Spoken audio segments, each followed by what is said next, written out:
Morning students, today in English practice book we are going to study Vicky and Nicky.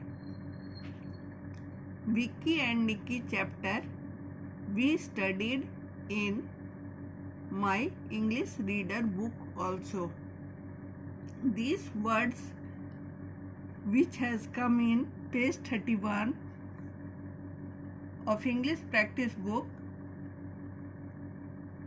we read in the reader book. Let us see which words come here. 1.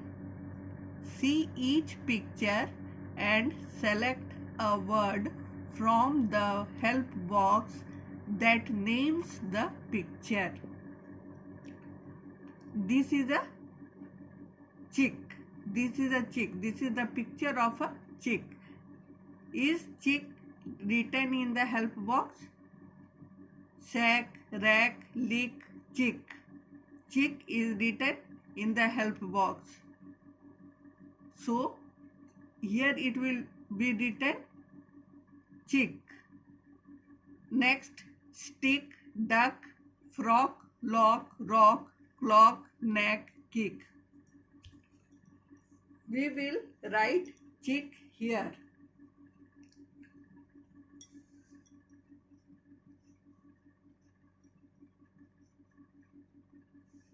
What is this?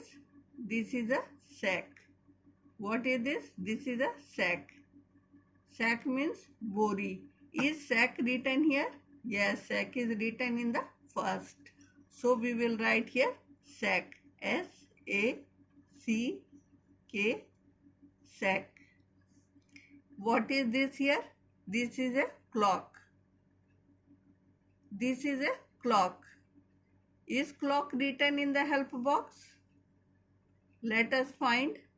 Yes, we have found clock and clock is written here.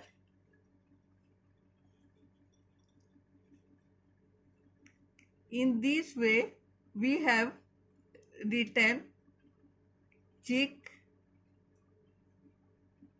sack and clock. We have to fill like the above the whole page.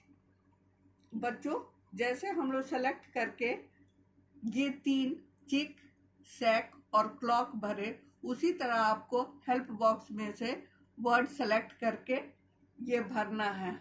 आपको भरना है जो जो picture आप देखेंगे वो help box के मदद से भरना है. मुझे उम्मीद है ये आप कर लेंगे. ये बहुत आसानी है आपके लिए, क्योंकि ये बाय इंग्लिश रीडर बुक में जब पढ़े थे रीड सी के एज इन क्लॉक, तो हम लोग सी के साउंड वर्ड्स में पढ़े थे. इसीलिए ये आप कर लेंगे, मुझे पूरा उम्मीद है. अब हम लोग नेक्स्ट पेज 32 की ओर चलते हैं. बच्चों, अब हम लोग पेज 32 पढ़ रहे हैं. Second, solve the puzzle using C K sound words. ये एक पजल है, ये इंटरेस्टिंग है, ये सबसे अलग है, डिफरेंट है, इसलिए हम लोगों को करने में मन लगेगा. तो यहाँ पर सी के साउंड वर्ड हम लोग देख रहे हैं. यहाँ पर क्या है? यहाँ पे सी से भरना है कुछ सी के साउंड वर्ड्स. पिक्चर भी सबका दिया हुआ है. पिक्चर दिया हुआ है तो बनाने में कोई परेशानी नहीं है, तुरंत हो जाएगा. तो सबसे पहले क्लॉक दिखाई दे रहा है, तो हम लोग सी के बाद एल लिखते हैं, ओ लिखते हैं, सी लिखते हैं, के लिखते हैं. यहाँ क्लॉक का स्पेलिंग लिखे हैं. क्लॉक का स्पेलिंग क्यों लिखे हैं? क्लॉक का स्पेलिंग इसलिए लिखे हैं क्योंकि यहाँ क्लॉक का पिक्चर बना हुआ है और यहाँ हम लोग को पजल को भरना है सी के साउंड वर्ड से. अब यहाँ है बकेट. इधर क्या भरना है? यहाँ देखते हैं बकेट का ड्राइंग हम लोग देखे हैं. यहाँ बकेट भरते हैं BUCKET.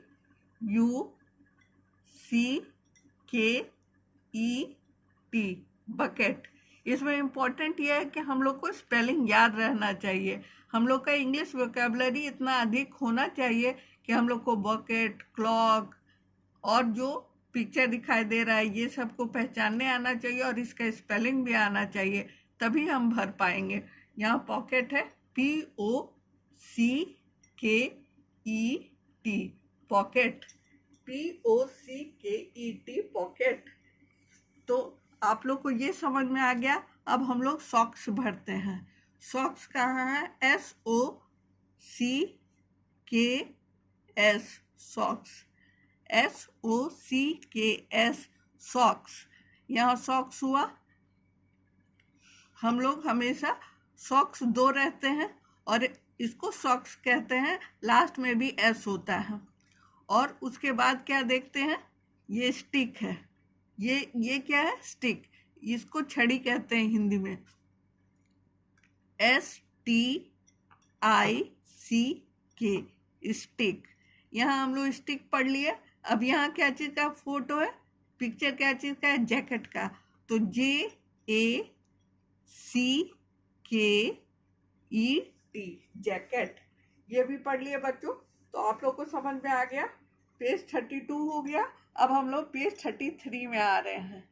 पेज 33 में क्या है? 3 में हम लोग क्या देख रहे हैं? Arrange the words in order to make a meaningful sentence. क्या करना है? वर्ड्स को ऐसे अरेंज करना है ताकि मीनिंगफुल सेंटेंस बने। Arrange the words in order to make a meaningful sentence. यहाँ पर मीनिंगफुल सेंटेंसेस बनाने के लिए इस वर्ड को ऐसे अरेंज करना है ताकि ये करेक्ट हो। जैसे यहाँ स्मॉल इज चिक द दिया हुआ, ये अरेंज नहीं है, ये जम्बल्ड है। आप लोगों को इस वर्ड को ऐसे अरेंज करना है ताकि ये मीनिंगफुल सेंटेंस बना दे। तो मीनिंगफुल सेंटेंस ये कैसे बनेगा? इसके लिए आपका इंग्लिश पर कमांड होना ज़रूरी है। जहाँ तक पढ़ाया है वहाँ तक प्रैक्टिस अधिक होना चाहिए, बार बार होना चाहिए। कभी भी खाली समय में खुद भी बैठ करके पढ़िएगा, बिना किसी के बोले हुए। खुद से स्पेलिंग याद कीजिएगा, ड्राइंग कीजिएगा, उसका नाम लिखिएगा। इस तरह से आपका इंग्लिश वोकैबुलरी बहुत अच्छा हो जाएगा और आप स्पेलिंग सीख जाएंगे, ड्राइंग सीख जाएंगे और बोलना भी सीख जाएंगे। द चिक इज स्मॉल, द चिक is small, the chick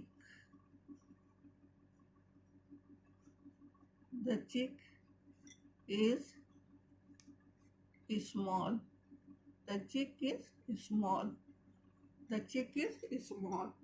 अब उसके बाद देख रहे हैं बच्चों next sentence. I go to school at 8 o'clock, I go to school at 8 o'clock। जब इसको हम लोग सजा लेंगे मीनिंगफुल सेंटेंस में, तब ये होगा I go to school at 8 o'clock। ये अभी जम्बल्ड है, इसको करेक्ट वे में सजाना है। I go to school at 8 o'clock। Sentence का फर्स्ट लेटर कैपिटल होना चाहिए और लास्ट में फुल स्टॉप होना चाहिए। इसका भी ख्याल रखिएगा। सेंटेंस का फर्स्ट लेटर कैपिटल होना चाहिए और लास्ट में फुल स्टॉप होना चाहिए। यहाँ हम लोग देख रहे हैं, एक हिंट हम लोगों को और मिल रहा है कि जो कैपिटल है आई कैपिटल है तो आई सबसे पहले में आएगा, और जब पूरा सेंटेंस बन जाएगा सारे वर्ड्स को अरेंज कर लेंगे तो लास्ट में फुल स्टॉप लगा देंगे। उसी तरह नेक्स्ट देखते हैं। इसमें rice full is the sack of ऐसे लिखा हुआ है, तो इसमें कैपिटल लेटर में कौन है? द है, तो द पहले आएगा। ऐसे भी हम लोग पता लगा सकते हैं। The sack is full of rice. The sack is full of rice. यहाँ पिक्चर को देखिए, एक सैक है जो कि राइस से भरा हुआ है। एक सैक है जो कि राइस से भरा हुआ है। The sack is full of rice. The sack is full of rice. समझ में आ गया? अब फोर्थ देखते हैं। Make 6 new words from the word given below. First one is done for you. यहाँ पे policeman लिखा हुआ है ना। इससे क्या करना है? 6 न्यू वर्ड्स बनाना है। पुलिसमैन से 6 न्यू वर्ड्स आप क्या बना सकते हैं? एक आपके लिए क्या हुआ है, आप लोग के लिए ये भी न्यू है और इंटरेस्टिंग है। हम लोग को बनाना है। पहले बार थोड़ा सा हार्ड लगेगा, बाद में बहुत आसान लगेगा। तो जब हम लोग मैन एक वर्ड खोज लिए तो दूसरा पुलिस खोजेंगे। सेकंड वर्ड है पुलिस, तो हम लोग यहाँ पे पुलिस लिखेंगे। ये इसको हम लोग लिखने जा रहे हैं POLICE,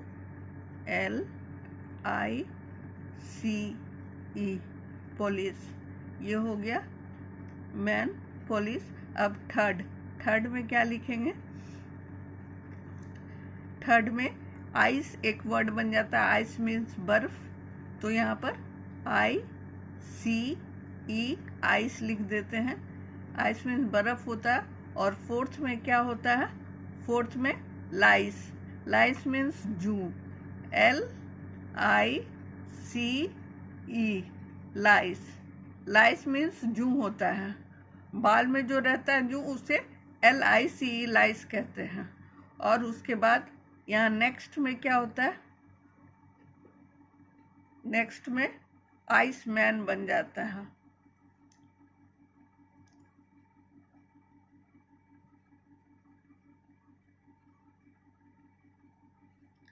और उसके बाद यहाँ पर क्या लिखेंगे? ANN, जो कि एक आर्टिकल है। ANN ये बन जाता है। समझ में आ गया बच्चों? मैन, पुलिस, आइस, लाइस, आइसमैन, एन, ये सारे वर्ड्स बन गए। अब हम लोग अपना होमवर्क जाने। हमें होमवर्क क्या करना है इसमें? तो आज हम लोग पेज 31, 32 और 33 पढ़े हैं। तो हमारा होमवर्क क्या होगा? पेज 31 से देखते हैं। पेज 31 में हेल्प बॉक्स से देख करके जो पिक्चर्स है उसके नीचे नाम लिख देना है। पेज 31 में ये करना है। ये बुक में ही बनाइएगा। उसके बाद पेज 32 में क्या करना है? Solve the puzzle using CK sound words. CK sound words जो पिक्चर दिया हुआ उसको देख देख के उसका हेल्प लेकर के ये पजल को भरना है। ये जान गए आप लोग पजल को भरना। उसके बाद 33 में क्या करना है? 33 में थर्ड है arrange the words in order to make a meaningful sentence. ये वर्ड्स को अरेंज करना है ताकि मीनिंगफुल सेंटेंस बने। ये अरेंज करके आप लोगों को दिखा दिए हैं। और फोर्थ में क्या है? Make 6 new words from the word given below. First one is done for you. यहाँ ये पुलिसमैन से वर्ड बनाना है। यहाँ 6 वर्ड्स बन गए। ये तो आप लोग जान गए। तो यही आपका होमवर्क है। पेज 32, 33 भी बुक में बना लीजिएगा। ये सब माय इंग्लिश प्रैक्टिस बुक में ही बनाना है। Thank you.